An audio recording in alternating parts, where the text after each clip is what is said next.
দীর্ঘ 6 দিন কোটা আন্দোলনের কারণে ইন্টারনেট সেবা অফ ছিল। এরপর ওয়াইফাই লাইন চালু দিছে, কিন্তু আমরা দেখতে পাচ্ছি যে ফেসবুক চলে না। যাদের ফেসবুক চলে না তারা অনেকে অনান ভিপিএন বা সুপার ভিপিএন দিয়ে দেখেছেন, কিন্তু তারপরও দেখতে পাচ্ছেন চলে না।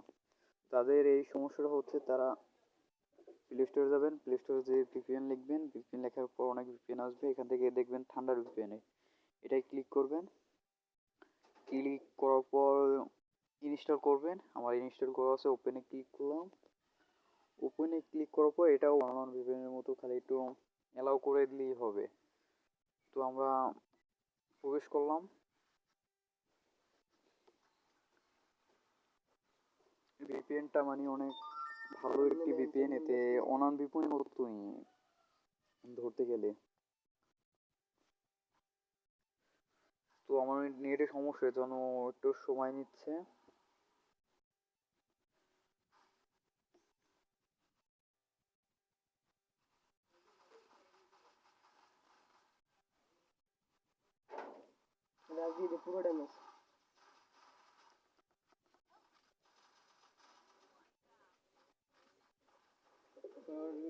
হ্যাঁ, এখানে লেখা আছে কানেক্টেড, আপনাদের এখানে কানেক্টেড এর উপর ক্লিক করতে হবে।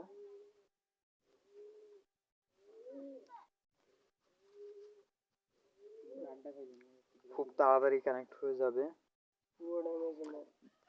এই দেখতে পাচ্ছেন আপনারা যে কানেক্ট হয়ে গেছে। তো এখন আমরা ফেসবুক ঢুকি, এটা আপনাদের তো দেখাতে হবে। আমরা ফেসবুকে প্রবেশ করব,